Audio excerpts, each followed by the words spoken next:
Assalamualaikum warahmatullahi wabarakatuh. Saya Imelda Sandova. Saya akan menjelaskan materi saya tentang ekstrakurikuler pada jenjang dasar atau MI. Nah, cakupan kita pada hari ini yaitu tentang pengertian ekstrakurikuler, sudut pandang orang tua, tujuan kegiatan ekstrakurikuler, pengaruh ekstrakurikuler, serta bimbingan pada kegiatan ekstrakurikuler. Apa sih kegiatan ekstrakurikuler itu?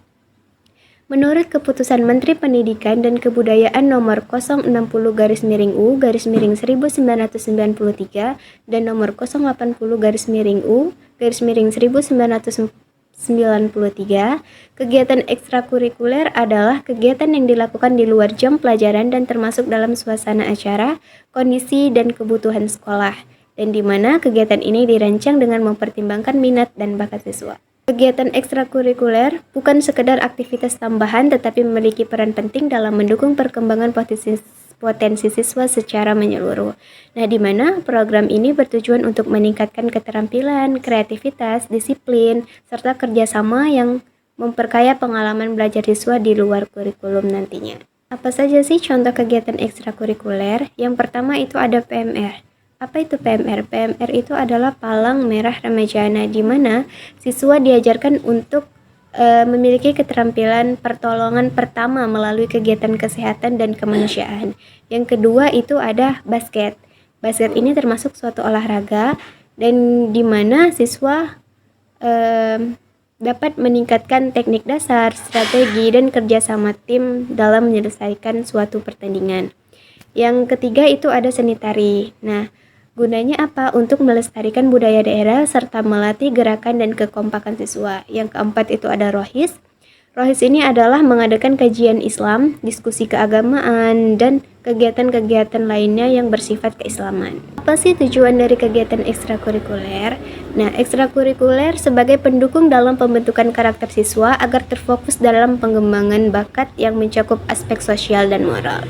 Nah, di mana pengembangan ini bertujuan untuk melengkapi suatu pembelajaran dan membantu peserta didik dalam mengembangkan aspek agar peserta didiknya itu lebih terarah dan dapat berkembang sesuai potensi yang dimiliki mereka masing-masing. Salah satu tujuan dari kegiatan ekstrakurikuler yaitu tadi untuk meningkatkan keterampilan sosial siswa melalui toleransi dan kerjasama. Yang kedua, mendorong kreativitas dan daya pikir kritis dalam berbagai tantangan serta permainan yang edukatif.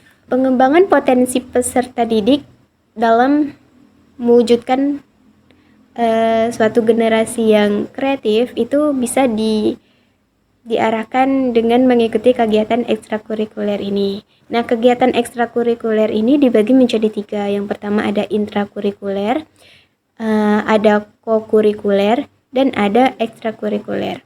Apa itu intrakurikuler?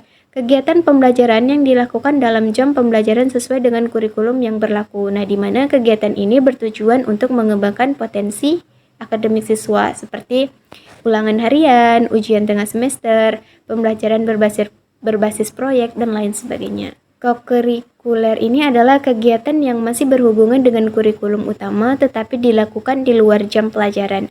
Kegiatan ini juga bertujuan untuk memperdalam pemahaman siswa terhadap suatu mata pelajaran. Contohnya apa?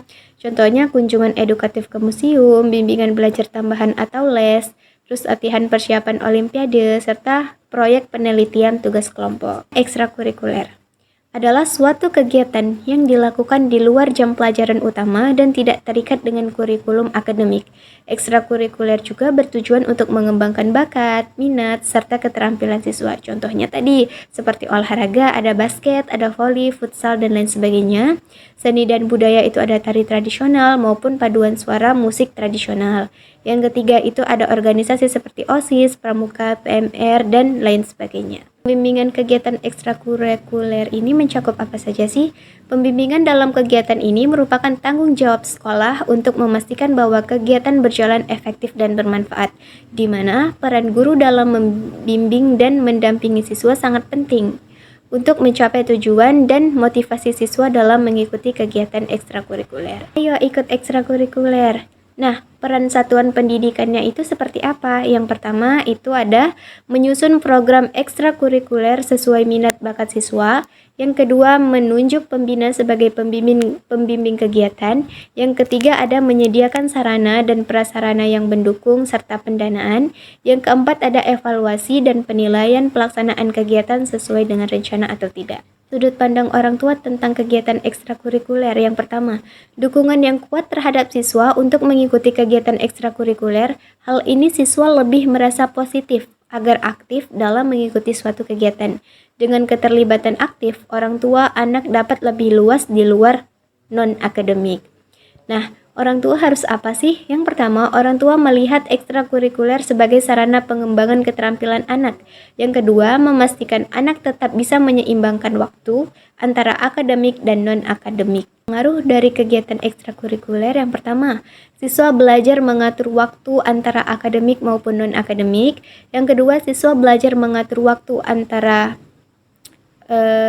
meningkatkan semangat dalam belajar akademik dan kegiatan di luar. Tantangan pengaruh negatifnya apa saja? Siswa lebih memilih kompetensi dibanding mengerjakan tugas sekolah. Yang kedua, siswa terlibat banyak kegiatan dan terbebani tanggung jawab. Jadi tugas sekolah itu tidak terselesaikan jika siswa banyak mengikuti kegiatan di luar non-akademik. Strategi menyeimbangkan ekstrakurikuler ini seperti apa? Yaitu ada ekstrakurikuler yang diikuti haruslah mendukung perkembangan atau keterampilan siswa. Yang kedua, siswa memiliki waktu untuk tugas dan kegiatan tambahan. Yang ketiga, berikan apresiasi akademik atau pujian maupun ekstrakurikuler. Sekian pembahasan materi saya tentang kegiatan ekstrakurikuler. Jika ada yang ingin bertanya dan membantu menjawab, tulis di kolom komentar ya.